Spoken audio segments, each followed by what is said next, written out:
We're just worried leaders in terms of how much there is to do and how little time there is. It had 4 walls, but 44 ideas. It's like it was crazy.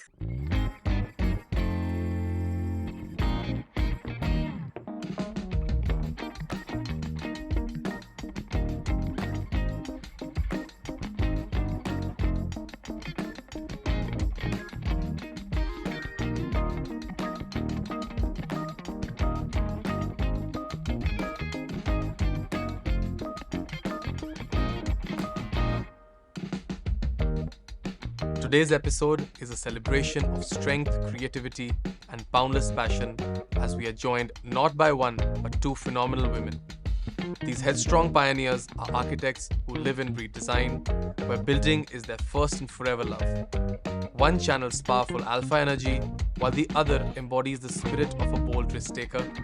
Together, they are the driving force and creative soul of Red Architects. I'm talking about none other than Ekta Parekh and Maithili Raut.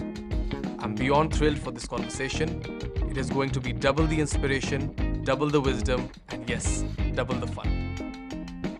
Hey guys, Hi, Hello. Ishan. how are we today? Doing well. Excited, anxious, feelings right now. No, excited. I'm also excited. Yes. That's why I'm asking. Looking forward. Looking forward, yeah. I'm also looking forward to learn quite a lot. I have a lot of questions and want to get some insights from you guys. Fantastic. Yes. So let's get to it. Let's rewind to 2004 to the Big Bang of Red. And why did we choose the name Red? I like that you've done your research and we called it the Big Bang on our website. And that's pretty insightful. So it goes back to our New York days when Rajiv and I were students and we were visiting the Whitney Museum. And it was after hours because students were free at the time. And being cheap students, we optimized on every free opportunity we got.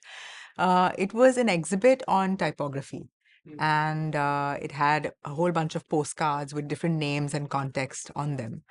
And one of them had the word red on it in this Arial new font, typical typewriter font, and what the meaning red meant. And somehow we both stopped at that card, and something in that word just resonated with us. And we figured this is what the company should be. And I mean, a lot of people thought it was Rajiv Ekta Designs, but I mean, then every time we took on a partner, it would have to evolve. Right? So it wasn't that, but it was based on, I think, what we felt about design. It had to be about research. It had to be about a curious mind, which comes together in good design. So never about the color red, only No, about never, never. So our card is only blue about The because yeah. it's not font is about the blue. color. The font is blue. Okay, Yeah. sweet. Moving on. When you came back, I know that you had worked there, you had studied internationally.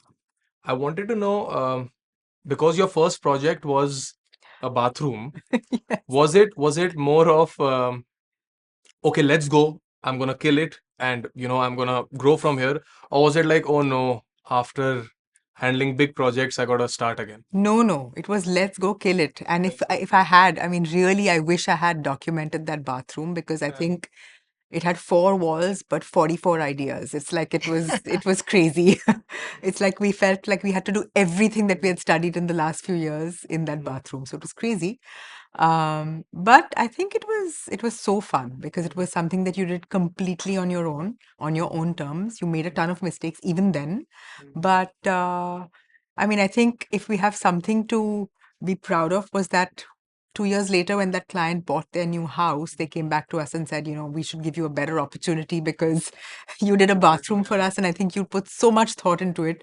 And though at that time, now looking back, I mean, I think it was all over the place. Yeah. At least there was a lot of energy, passion, love that went into it, which I think is what they kind of resonated with. So I would say, um, yeah, it was all guns blazing, but no regrets. Were both of you contributing enough in terms of ideas, or We had one project, acha, so we okay, were fully contributing. fully into Yes. it? Okay. Fast forwarding to 2010, when you joined, did you feel that okay, we need a third hand? Or because why I ask is because 6 years later, when people start to settle in Right. and kind of, get things in their hand and they have that grip, Maithili came in. So what were you thinking? And then I would also want to hear what you. So, to be honest, I don't think it was ever such a formal or a calculated thought. Maithili was a dear friend. We'd been friends for many years before we even went for our master's programs. We worked at the same office, but at different times. So, we knew each other through the common workspace.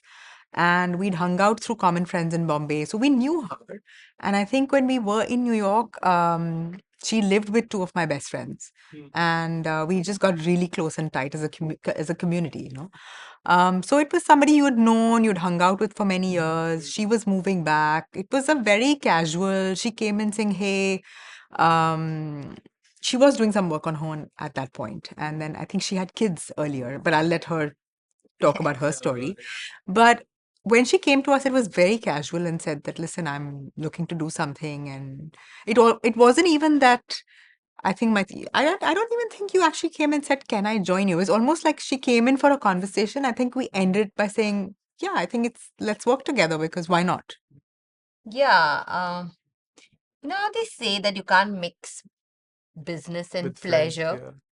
That's completely, Disregard that. yeah, I mean, we've proved it wrong in so many ways because I don't think I would be able to work in any other model. I mean, I moved back maybe 6 years after they did, and I had my kid, my first kid. So I didn't feel like I wanted to start something on my own and, you know, take away from this. I couldn't have two babies at a time, although she's successfully had two babies at a time. And I had a small project. And I said, hey, let me just call Ekta Rajiv and see, use their vendors, their connections, and their everything. So literally, I came and sat in their office and started working. And the kind of people they are, open to collaborations. And I think we'll speak about that a little bit later, maybe. But um, most welcoming. And we just set the sort of boundaries of how we would work together. And that's the first thing I think that was done. And once you set those boundaries and those parameters of how this collaboration or this partnership works, then it's just beautiful because you're working together, you're building your portfolio together, um, your intentions are aligned. If one of us is, faltering for some reason, questioning, self-doubt, there's always another individual Who's there too? whose whose goal is the same as yours, right? To build this practice and make it successful. So I think that it's a win-win. So basically, all positive emotions, excitement, happiness, nothing that kind of intimidated. Okay, that I have to have these serious conversations with my friends now, or something It like that. wasn't They weren't formal. serious for me. Yeah, I mean, I think it was the beauty was that it was so organic, right? It wasn't that we sat across the table saying, "Okay, now we're going to formulate this partnership." partnership or We anything. were not. We were like, "Okay, come do this." And we kept getting more work. Yeah. And, it was became easier and easier to sort of come here and sit and work. And I could see no other way. So I think that's how we Yeah. got together. Super, super. So let's jump into projects. Mhm. Three partners, different types of projects. I believe you handle projects individually. So I'm assuming, and actually, I've seen so much about what you've posted, and I've read. So I know that your key design principle is adaptive spaces. So any other common principles that you thought that okay we should have aligned before we start beginning, so that all our projects kind of have that same vision as each one of us does individually? So I think, I mean, if I'm jumping in, but I think for us, there are two very important things that we feel strongly about. One is to stay relevant because I think as as a human. Forget whether you're in design or not, and more critically, of course, when you're in design. But it's really important to stay relevant to your current context, right? It's about understanding what is new in terms of material, what is new in terms of technology, what is new in terms of need, and adapting to that. So the importance of relevance was definitely key. And I think the second thing was about being anonymous. I think we try very hard to not announce a project as a red project. And if you look at the portfolio, I think it's a success to us if people say, "Oh, I didn't know that you did home and that restaurant," or "I didn't know that you did both the brothers' homes." It's two on the same floor. I cannot imagine that Different you did it. palettes. And I think that's the biggest success because it's very hard to not put a stamp on a project. And I think for us, it's always been about the end user. It's about who uses the space and the space being a reflection of that person rather than us. So I think those two commonalities we hold very, very close to the heart. And I think we, as a practice and as not only partners in the firm, but also everybody who works here with us, I think the importance and the emphasis is those two things. Okay. And we don't, I don't think we would like to be typecast as a style. Like, oh, this is the kind of work, this is the style that Red does, right? So I hate that word style because for all of us, every project is its individual challenge. The parameters are different, the challenges are different, the setting is different, the requirements are different. Hence, we are responding to each project based on its individual need and requirements. And of course, there's an overarching sensibility of Red, but it's not, oh, all of Red's project have arches or all of Red's project have use wood. It's none of that. It's, I think we have a strong way of a method of working, which is we focus a lot on the planning of the project and how the spaces flow into each other and the infrastructure, what goes behind the walls, above the ceilings, the nuts and bolts, the details are very strongly worked out so that nothing falls apart. And then the aesthetic of it is makeup, in my opinion. I don't know, I'm sure Ekta agrees. So I think the philosophy of Red is to get the infrastructure and the nuts and bolts right. And then everything else can sort of branch off in its own direction.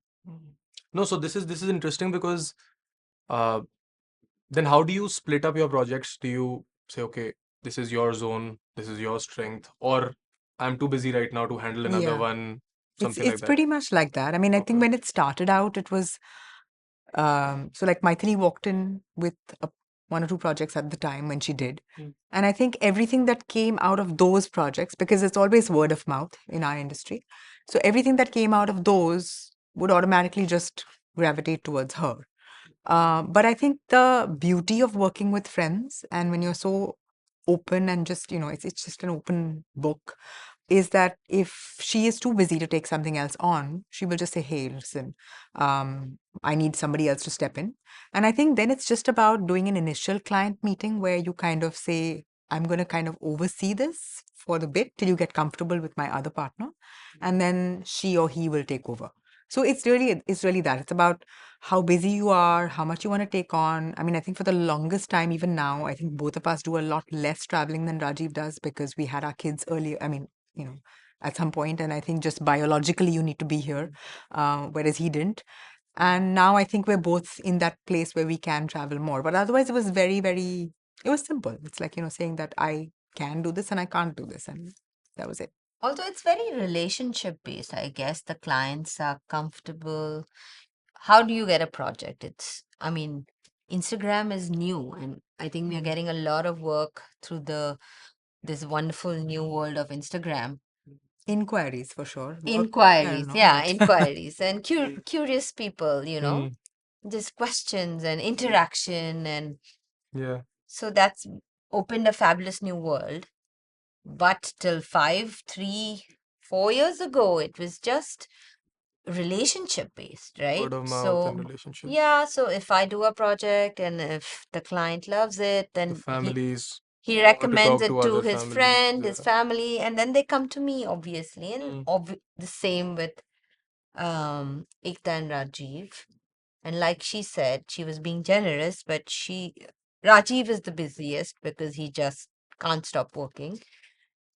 Ekta is superwoman because she just takes on projects, but she also does a fabulous job at the home front. And I would say I choose a lot of the work that I can sort of do or not do because um, at home also, my husband's not an architect, so we have to balance. We have to find our own balance. So I do a lot of the heavy lifting. So that's how it spanned out. And to answer your question, I think it's also first is the client comfort, whoever the client sort of calls, tries to do the project. And if that person is very busy, then we sort of segue into the project by introducing a partner.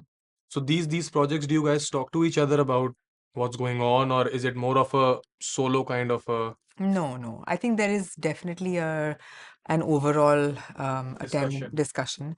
There's definitely brainstorming. We for the large part try and even do small esky projects in the office where you're kind of saying, okay, this is a new project.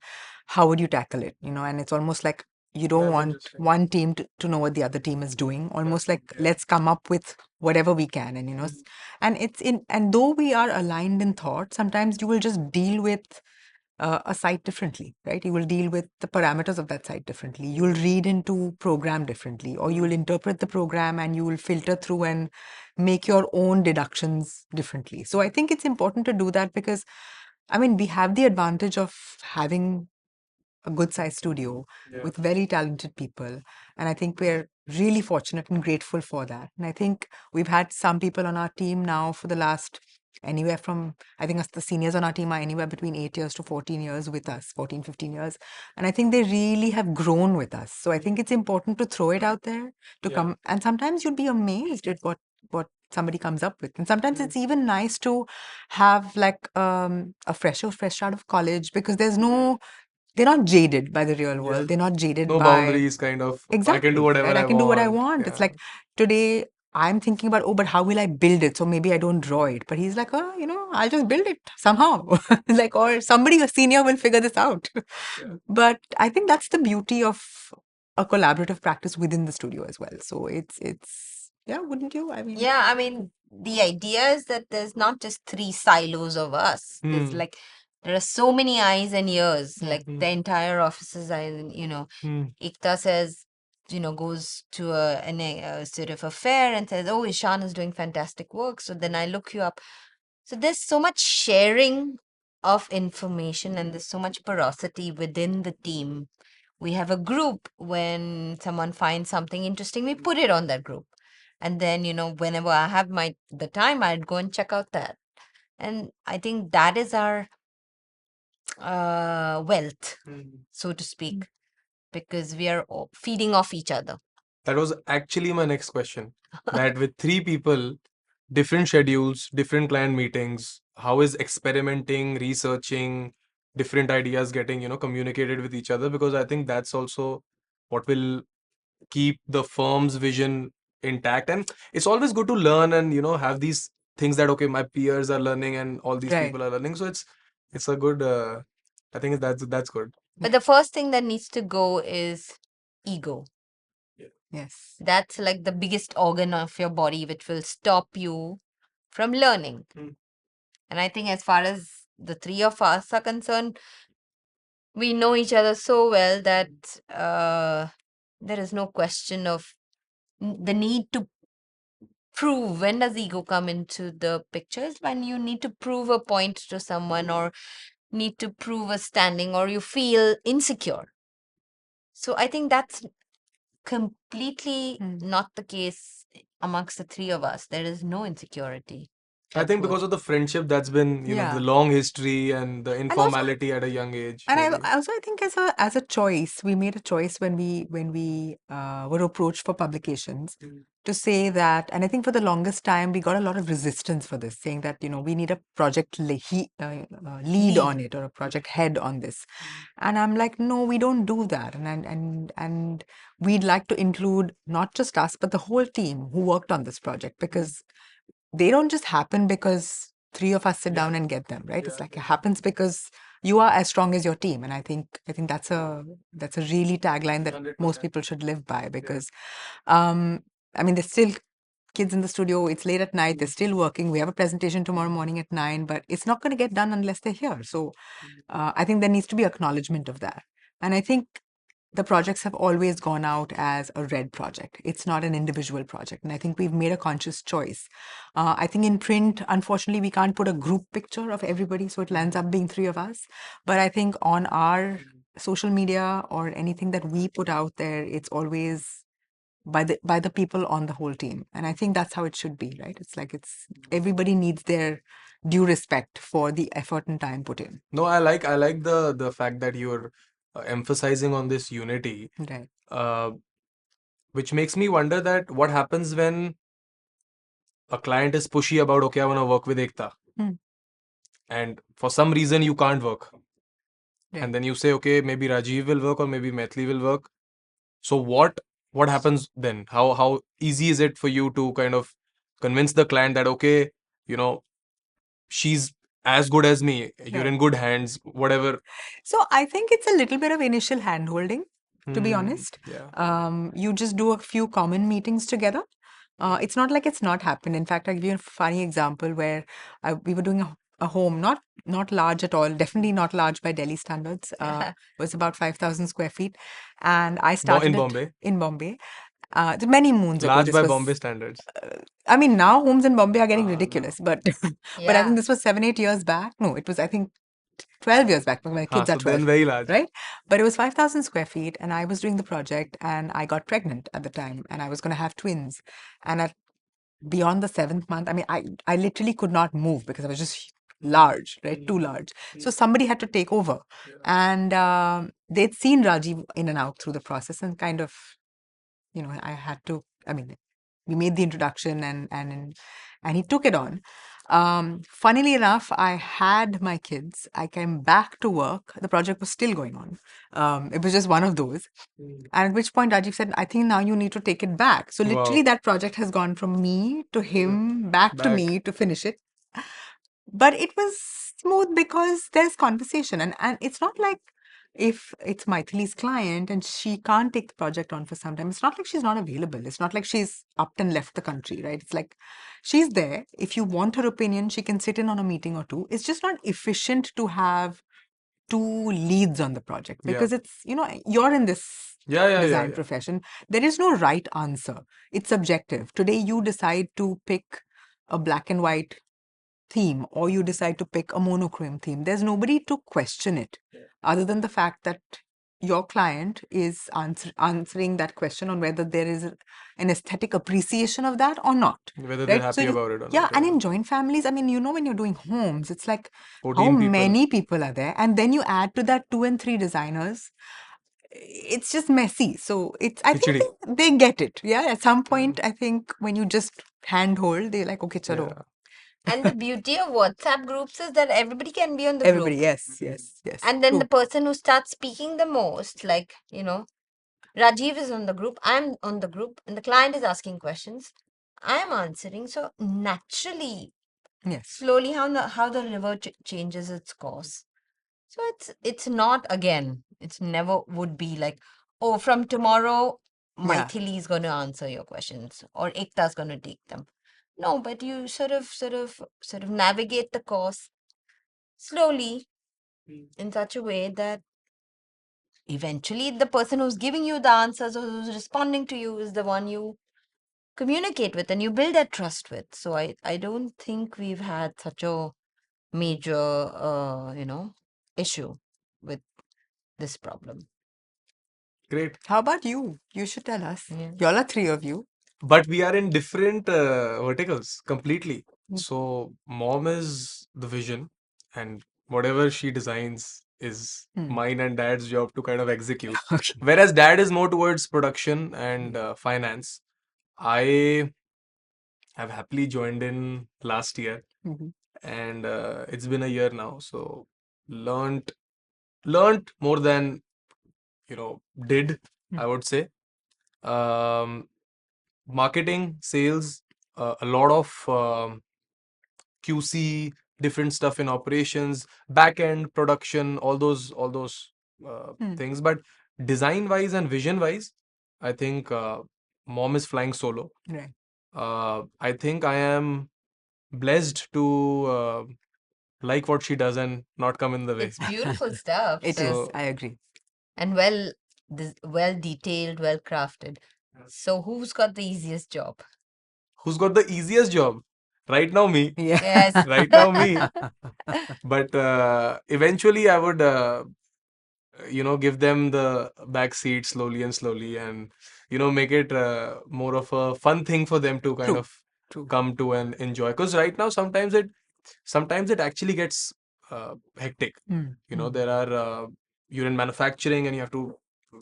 There's a lot of detail involved to it with projects, and designing needs to sometimes get faster, and Right. you have to juggle a lot of things. So they sometimes get a little hectic, and I have to tell them, okay, it's okay, calm them down. Like, because we're in different verticals, we sit separately. Mhm. But for lunch, we've made this rule that, okay, at 1:30, no matter what happens, we will sit together, have lunch, because that's a time where we talk about, okay, you're doing this, Right. you're doing this, you're doing this.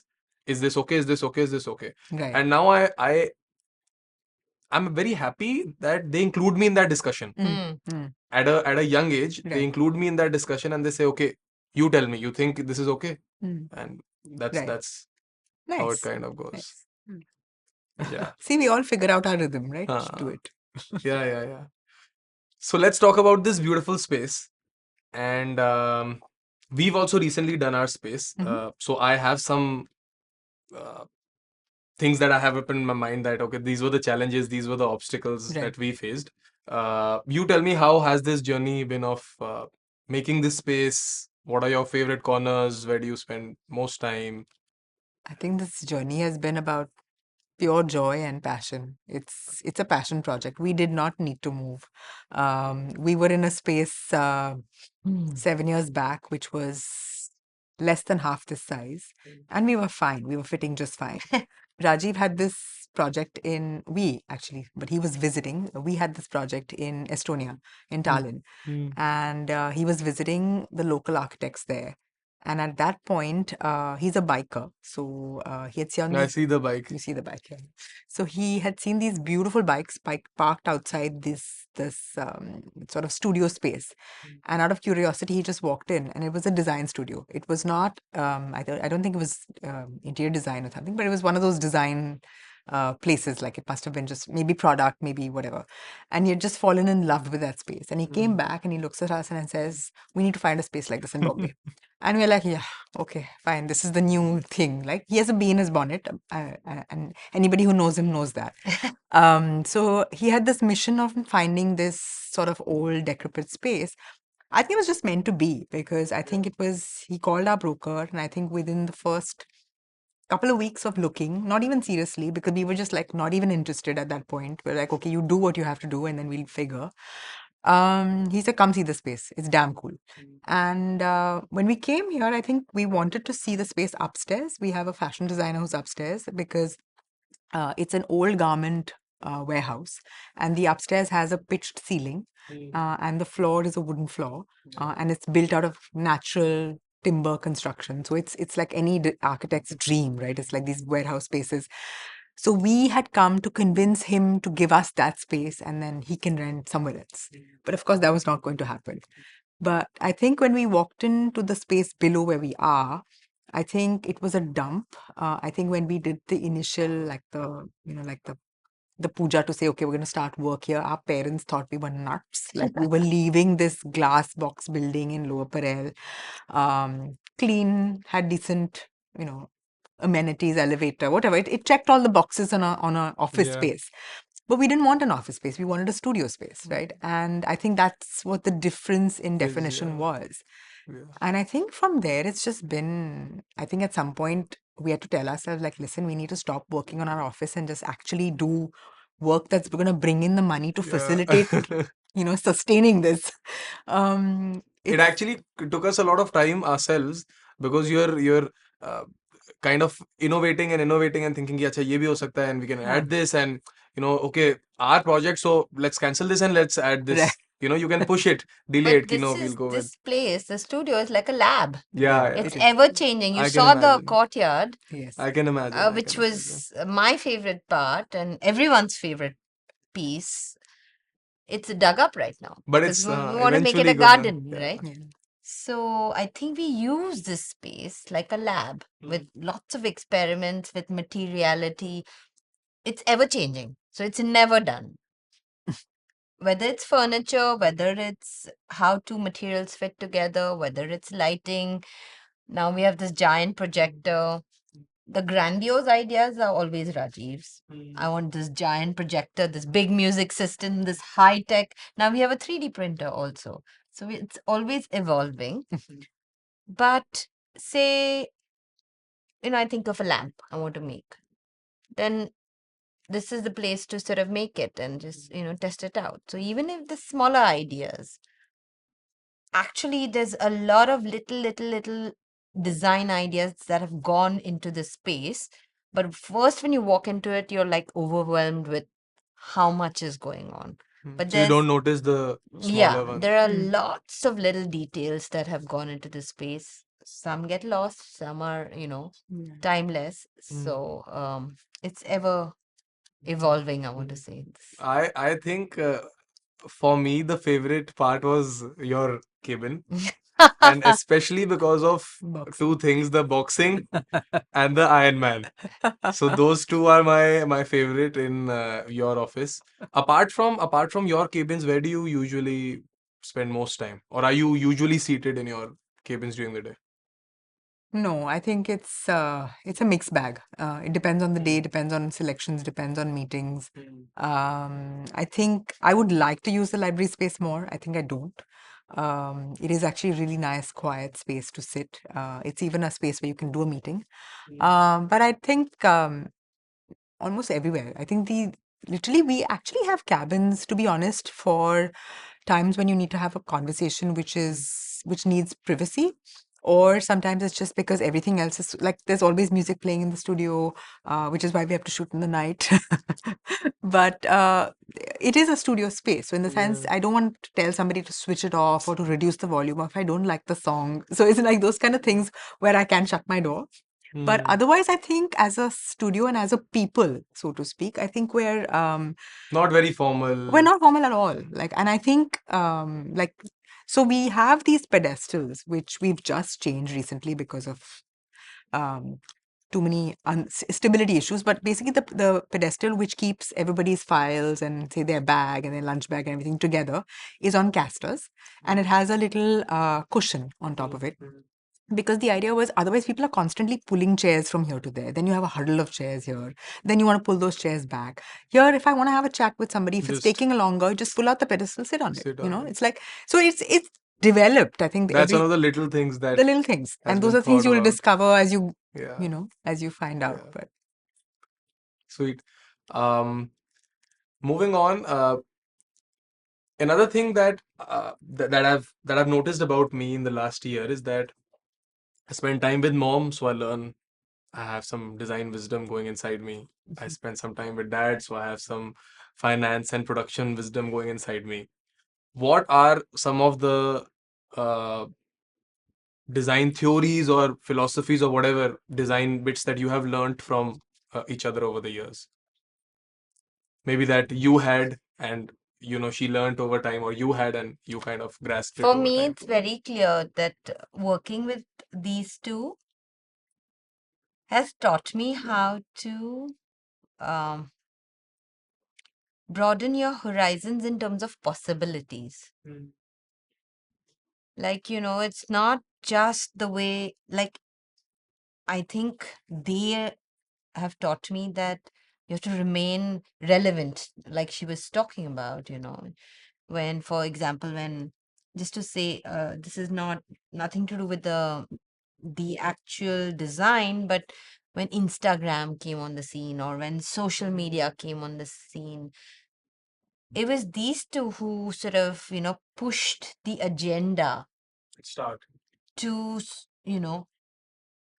be active on it. And I was very skeptical,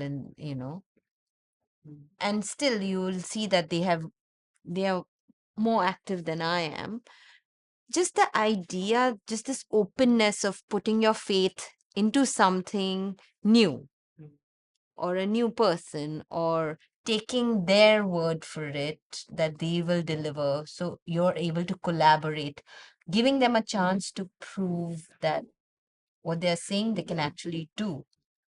I think I learned that. That is the biggest learning I have from both of these. Like, yeah, let's do it. Let's be brave and just like fling ourselves into it. So I think that bravery, that bravado has come after working. I mean, it's still two steps behind them, but it's But keep innovating, keep changing. Don't be nothing is there. impossible Mm. if you Okay. have the right, if you use the right set of tools, if you reach out to the right people, if you Mm. use the right materials, nothing is impossible. Mm. That, and if you have the right budget. Mm. Yeah, You know what I mean? yeah. So I think that's my biggest learning from these two. Great. And what I about think you? for me is just the way, I mean, you see me like dressed in these monochromes. I'm 90% of the time in black. If not, then it's white, or then it's like a gray version of something. Mm. She just puts color into our lives. And I think both for Rajiv and me, I think we or our practice or the evolution of the way, the ease of using color comes from her. And Mm. I think even today, it's like if I'm stuck and I have a client who's wanting something more, my go-to will be monochromes, right? And I'm like really struggling. I'll come and sit with her. I'm like, dude, you have to help me with Help me this. with the Like, I wardrobe, don't know yeah. what I'm doing. Like, Yeah. they're like 4 colors in this. I can't handle it. So it's evident that she likes to She, shop more also, I'm assuming. yeah, she Uh, doesn't have time. I, uh, Online shopping has changed the game, though. online shopping, actually. yeah, that is addictive. I'm also not very fond of shopping. Now, I worked in London after my education for a year, and I saw the bosses over there.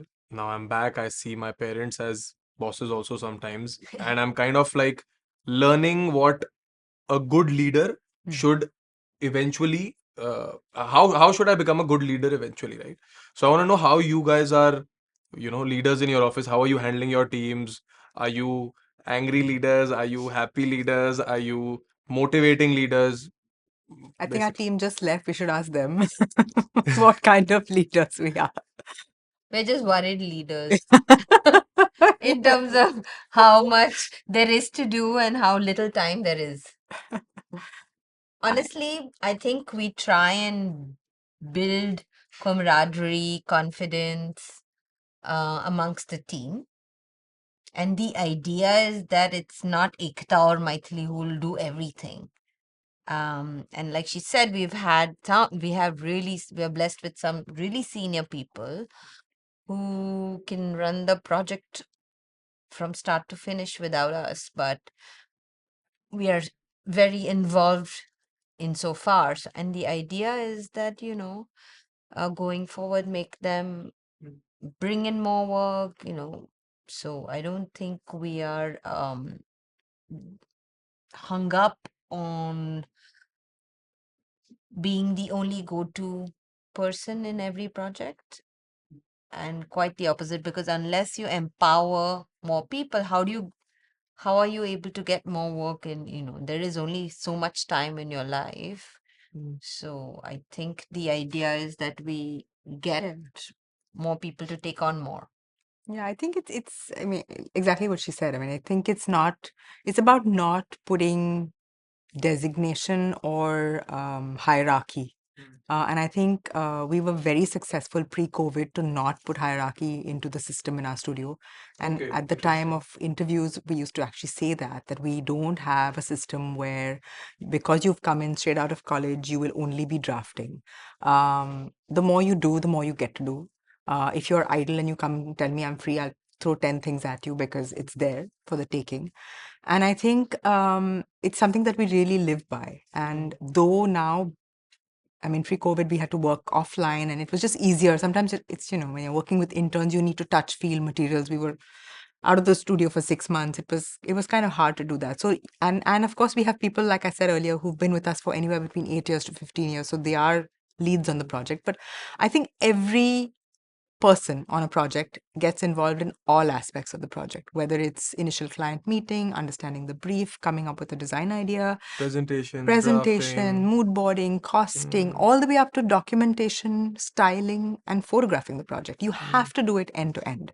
And I think the importance of that is, like she said, to basically remove yourself from the all controlling role, and at least allow the team to flourish with minimal input. Because I feel like not a lot of practices in India leave legacies behind, right? Once the main people are no more. Whereas it's not the practice. Zaha Hadid's practice is running great. She's not around, but it's not died after she went away. And I think that's something that we feel strongly about, that we want to leave a red legacy behind. We want our team to then take on the mantle. It's not about an individual name. It's not Amarchand and Sons, it's not. So why should it have to be about the people who found the firm? It should be about the people who gave their time, energy, blood, sweat, design value, all of it. And I think If that's the belief that's of the same ideology is there, and yeah. the vision is there, then Yeah, and for these kids who've given us 15 years, why not? It's like it's so much time of their lives, right? That they've spent building Red. It's not building Ekta or Maithili or Rajiv, but it's building this company and that we've built together.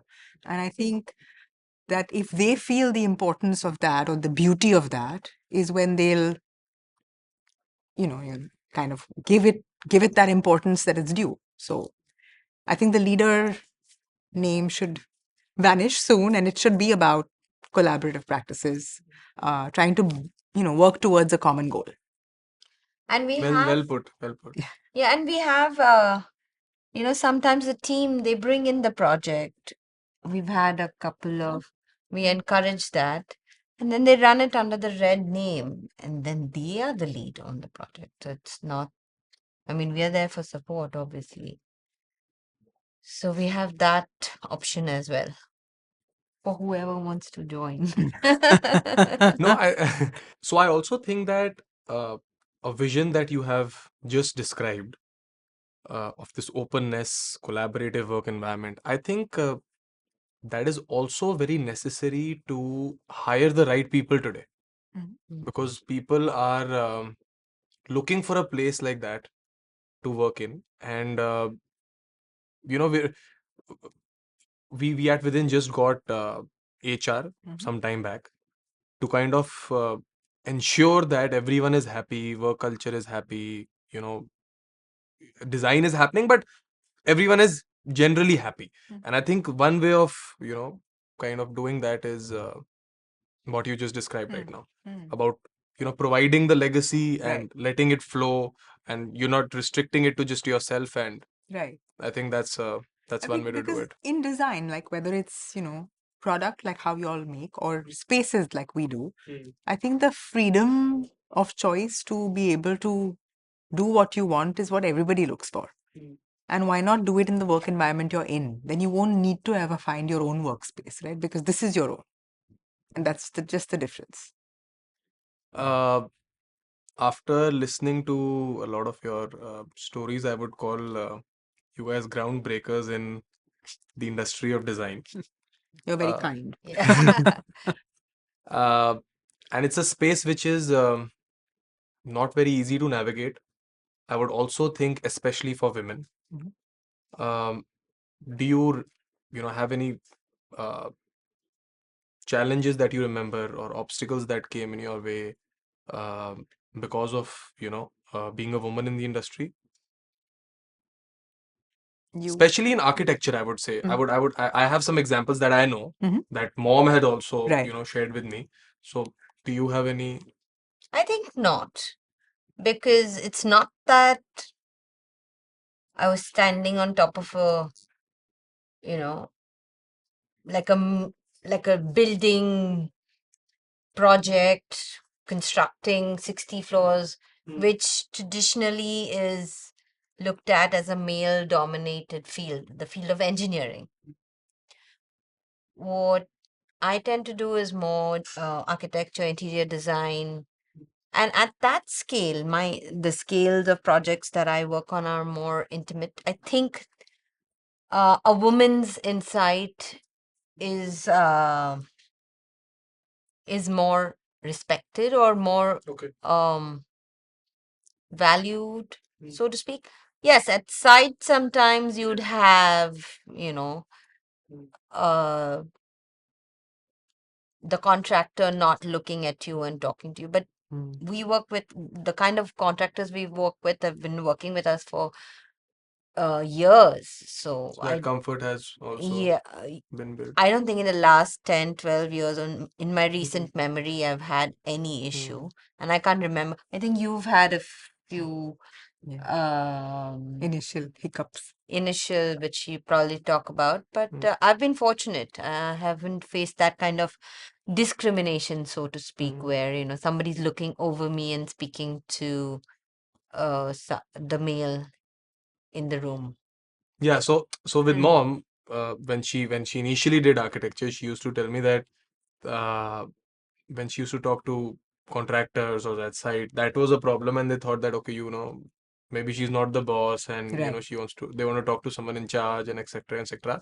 And when dad joined, and he used to help her at site, they never kind of went to her and say, okay, aap batao ji, Yeah. Yes. right? So they'll gravitate towards dad, Right. and it's just it's like when you have kids and you go to a restaurant, and they hand out the menu to you, and they don't hand it out to the kids. Yeah. So it's like that.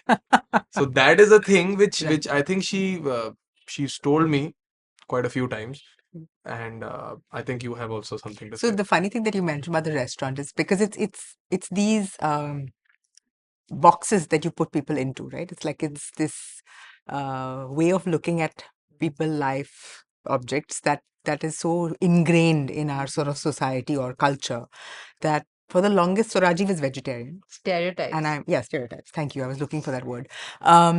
So he's vegetarian, and for the longest time, he was a non-drinker. And I am non-vegetarian. I mean, I'm half Punjabi and half Maharashtrian, and there's no part of me that eat vegetables, but not that I don't enjoy them, and I've always enjoyed my alcohol. And it started out with drinking with my dad when I was 18, because as a true Panju dad, he had said, Acha chalo, now you have become the right age, have a whiskey with me. And that's how it began. But at a restaurant, it used to be that whenever we'd go and we'd order drinks, and Rajiv would order a banana smoothie, and I would order a whiskey on the rocks, the drinks would always come switched. Though we said it, it would always, I would always have the banana smoothie in front of me. And I think that doesn't change, even work wise. And I think initially, when we were establishing our practice and we had come to this 100 square foot bathroom that we came back to, I mean, the thing is, we had little work back then. So we did everything together, because if one person did the work, what would the other person do? Right? It was like that. But Being very honest, and I like it. yeah, it was. Yeah. It's true. I mean, we really did had very little work in the first few years, and we did. So you go to site, and it's. I mean, I don't blame them. It's like, these are age-old carpenters. Some of the most respect. I mean, I learned so much from those old Rajasthani carpenters that we used to use. But on a site, if there is a man and a woman, they would automatically look at Rajiv and ask him the questions. And I think what changed is that when work increased and we started dividing it up, just because you want to optimize time and you want to do more, reach more. If he ever came to look at my site, like, and we used to do that a lot than we do now. Now we actually almost go when somebody needs some problem solving, or just before handover, come give me an opinion, tell me what you think. But at that time, he used to come, and I think it was a lot of I think there was grace by him to say that the carpenter would, or the kadia would look at him and ask him the question, and he would just be like, silent and said, Madam ko pucho. Unka site hai, Madam ko pucho. So I think it's about conditioning, and it's about if you allow something, it will continue, right? So you just don't allow it. You don't allow the question theme to be directed towards him. It needs to be directed towards me. And I think it changed. It's like, and like she says, now we've been working with these teams forever. And there's a certain amount of establishment in the industry, which is why now there's a comfort in, okay, I think they do enough and they do as much. So there is no, so when we have a new client, I don't think it ever is a question of whether they will go to the male partner or the female partners. I think it's just about who they have heard of from a Yeah. friend. Yeah. So it's no more gender centric, which is a big relief.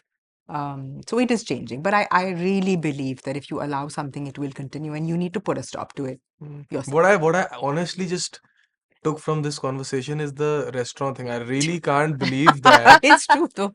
how and you say that okay, I'm having the drink, and he says okay, Yeah, I'm like having the I banana will split. order a whiskey and he'll say, I will have a banana smoothie, and it'll come like this because they think that. Did you have this problem when you were in the States? No, never, See, never. That's why I said culturally, I think it's a question of, see the gender biases in not just the design industry. right. It's a mindset It's a mindset. which happens in Yes, absolutely, absolutely. all aspects of life. True, true.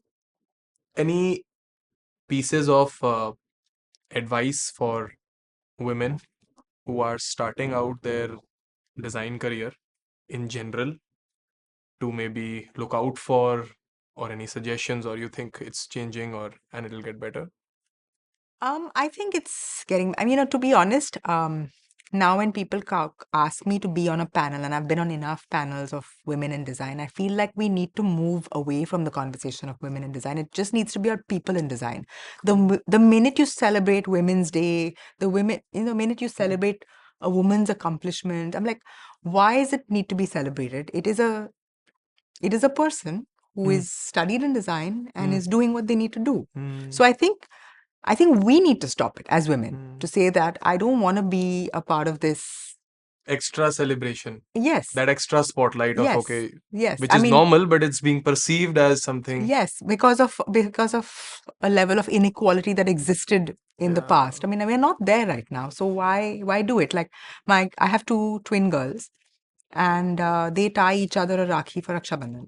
And I think why not? Because it's about raksha towards your sibling, right? And it doesn't need to be gender centric. I know she has a boy and a girl, and they tie rakhi to each other. So it's I think it's about educating whoever you're with, and the next generation, that we need to break away from these stereotypes. But the advice to a new practice, I think, is don't be afraid to make mistakes. Or This is like a general advice that yeah, not only to women. yeah. I'm saying to any young person in design, like she said, is to not be afraid of making mistakes or reaching out to others, showing your vulnerabilities. People are around to help and to sort of walk you through tough times. So that's the biggest thing, that don't be afraid to start small and make mistakes. So I'm sure that you are inspirations to your family, to people you work with, and people who admire your work. I want to know who are the people that you have taken inspiration from, that you look up to.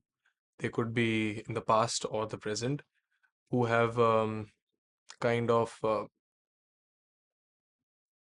given you support in your practice or general life philosophies also. Hmm. I think there was one professor in undergrad who I truly admired, and he basically used to give me life lessons. He's no more, but what the sort of impression he left on the young mind in terms of what you can achieve, what if you want to, they said, he said that at undergrad level, we can only take you so far, but don't stop learning. You can keep going. There was Professor Worky from ZEPT. And I think that sort of inspired me to come out of undergrad thinking that education was not over. I had to keep, you know, it's not that I had learned everything there was to learn, that I could go further and learn more and keep learning.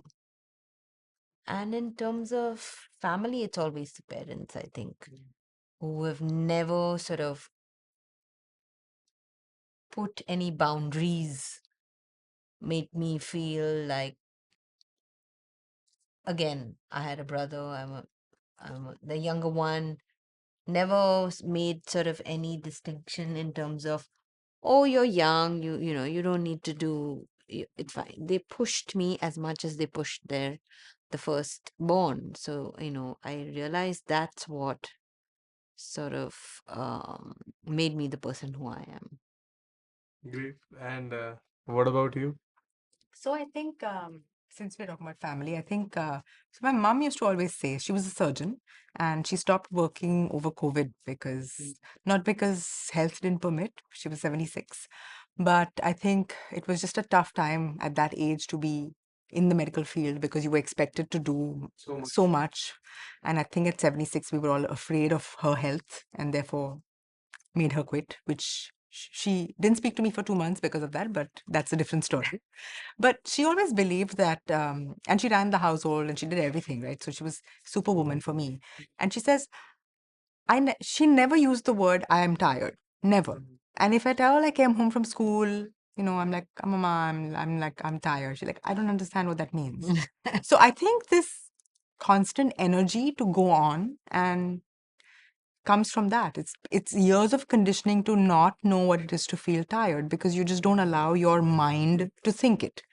Not to say that when I hit the pillow at whatever time in the night, I don't pass out. But I think it's a mental strength, right? For you to say that, okay, I can do it because I can. And I think it's really helped me just achieve so many things that you set out for yourself. Even just days which are not going well for you, and we all have them, right? It's like you set out in the morning saying, I'm going to do 10 things. You'll end up doing 3, out of which you're going to have to do 2 tomorrow again because that's just been your day. But to not say you're tired, because if you do that, it's like you just lose spirit. And I think that's something that's been really inspiring for me. I think And that came from your mother? from my mom, yeah, That was completely. not like an inbuilt thing, ki acha, you know. No, it was, I mean, just hearing her, right? Like she was a surgeon. She would cook in the morning. She would get up in the morning. She would cook lunch. She would drop me off to school. And then she would take her car, drive to the hospital. She would work there that many hours. So she was one of those doctors. So doctors always do the morning shift, then they do a lunch break, and then this thing, and then an evening shift. And she kind of said that I don't want to do this because if I'm doing the evening shift, I'll never see my child. I'm the only child. And so she said, I'll just work through the day. So she would start surgeries at 7:38 in the morning when she dropped me off to school. And she would end her day at 4:35 by the time I came back, just to be able to spend that time with me. And then it was about, well, as I grew, to take up your studies, go back into the kitchen and cook. It's like, we all came from humble beginnings. But that was it, to see her like almost on a hamster wheel, just add it constantly, but never tired. And because you don't say you're tired, you don't feel down, you don't feel like, you're not glum about having had a long day. It's just you take it in your stride and move on. And I think that's a real hit of positivity that we need. And I And think it's not even tired, it's body fatigue at that point. absolutely, It's absolutely. not like tired, okay, I'm tired and I need Yes, to yes, slow down or right, stop. right, It's like absolutely. body fatigue. Yeah. Yeah. And if I have to say inspiration work-wise, I think the practice of Dilesco video is something that I'm an absolute fan of. for multiple reasons. I think they're such an experimental practice. At the same time, I don't know they them. I'll look them up after please this. look them up. They're one of their best projects is the High Line project in New York. It's one of my favorite projects. They have taken an old defunct elevated railway line, which ran on the west side of New York City, right from the south to the midpoint, and they reactivated it at an urban level. So Okay. they kind of, they put greenscapes on it, they built in skating rinks, they attached restaurants, viewing galleries, public spaces. So it's just a brilliant project. You must look at it. So I just think that their practice is like every time you think that, oh man, I could have never thought of something like that. So I think that is something that is really inspirational for me. What kind of impact do you think that you want your work and your journey to have to maybe your family, to the people you work with, uh, after you've done all of this? Hmm. The kind of impact that you want to leave behind. I don't know. I think it's a grandiose question. I think um, I think ownership is something that comes to mind immediately, more than anything else, especially for everybody who's contributed so largely with us in our growing years. I think believing in us, standing by us, even when work was thinning or every practice has its ups and downs. Sometimes you need to take a project or take projects because you've planned expansion. Sometimes you need to take them because you're going through a lean patch. We've been there. We've been through all of that. And I think just appreciation for the people who've stuck with us through that. And I think that is something that we hope to leave behind. It's just general gratitude, appreciation, and carrying forward the name that they worked so hard to build with us. Yeah, and I mean that obviously is like the philosophical look at it. I recently came across this practice of David Benjamin, who his whole philosophy. So this is from a design perspective. I'm talking about from a design perspective. His whole practice is about sustainability, making sustain, but not about making one sustainable building per se. He's made all his work is makes, but he's also working on developing sustainable materials that, for example, I can use, like he's mycelium bricks or whatever it is. So I feel like that is a true legacy he's trying to leave behind, not that one building this person made and that building works, but as sort of a tool that can be implemented around the globe that will make the world a better place or last a little longer, so to speak, because the need of the hour in terms of a design is that we all become more conscious Conscious. about our practice.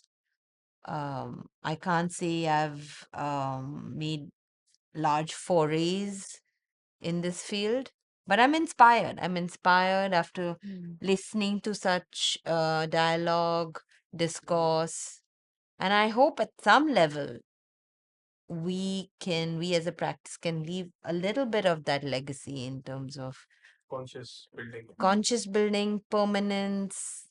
Whatever you do sensitively, timelessness, all those aspects of design, not just flying temperamental, temporary solutions.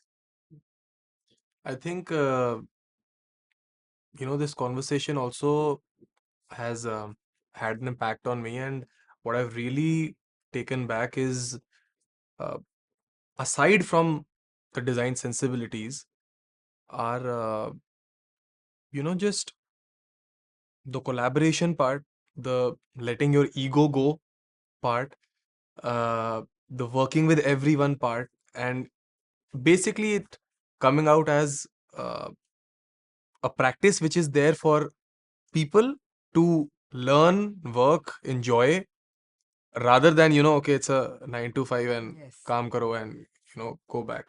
So that has impacted me, I feel, and I like what you're trying to do here. So And have fun at it. yeah, and have fun at it. Yeah, yeah. got it. Laugh. Laugh. Moving on, Mhm. we have a fun round. So now that you have these cards in your hands, and it's pretty obvious that your names are written on it, we're gonna play a game which is who is more likely to, Mm. right? Yes. It's pretty simple. You think, okay, Maithili is more Yes. likely to do that, you point out Maithili, and the same goes for you. I'm excited. Okay. Who is the bigger perfectionist at work? There should have been a Should be third. So neither, Okay. clearly. Okay. Who is more likely to take creative risks?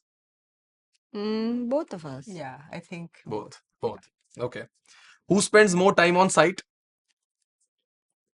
Okay. Who prefers client meetings over design brainstorming? Neither. Neither. You won't believe this. Which You won't believe architect this. will say that? Mom told me that's a wrong question. Yeah. Uh, who's the bigger critic during design reviews? Mm, This I wanna know. I think me. You're not Yes, unsure? Okay. maybe. You're unsure. Who's a workaholic? Okay. Who's a joker, like a prankster in the office? Great. Who's a stricter boss? Oh, boss. I didn't think so. I didn't think so. Oh We're my learning God. something. Who is more interested in office gossip? Maybe me. Okay. Yeah. Who is more patient with clients? Me. No. This is the first time you're disagreeing. Who keeps their workspace tidier? Me. Yes. Okay. Who's the night owl? Ekta. Who's more into fitness activities like yoga or gym? Okay. Who prefers home cooked meals over eating out? Neither. Yeah. Eating out? Rajiv. Rajiv. Who is better at keeping work secrets? Mm, Not Is- like, see, these are not like secrets, obviously. we don't have But work like secrets. fun secrets, maybe. No. Yeah. No. No. Yeah. Okay. Who's the That's big. a gossip one. Yes. Okay, it's the same thing. Who's the bigger movie buff? Favorite movie? Gladiator. All-time favorite. I love that movie. Have Oh you my seen the part two? No. Okay. How is it? I don't think the part two is that good. I was That's- I was that's what- wanting to go, but I skipped it because I I haven't. heard bad reviews. You can't make that again. You can't. You can't make that again. Can't. You can't make that again. Who is more adventurous with food choices? Both, I think. Yeah. We're both. Okay. Who's more likely to strike up a conversation with strangers? I think both. Yeah. I would say both. No, you go both and then you do the I'm Maithili doing thing. both, no? Both. Acha, you're revolving it. this. Okay. Yeah, that is a good plan. Who is more likely to forget where they kept their phone? This the one person has to be, yeah. Who is more likely to steal snacks from the pantry? Yes. All the time. Who cracks better one-liners during meetings? Hands down. Hands down. Okay.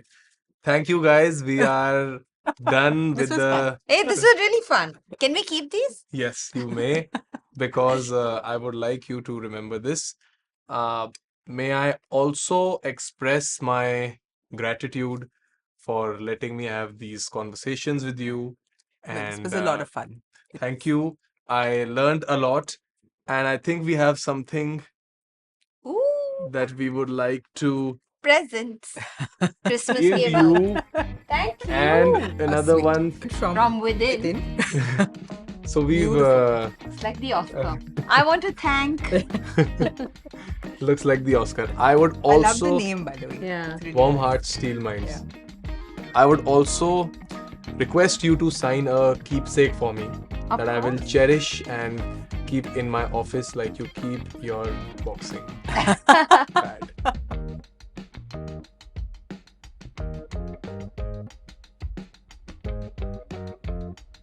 Thank you so much, guys, for. This was Thank such you. fun. This is really cute. And I How's the and I time get to to do it? keep these. Yeah, you do. Yeah. You should give this to me.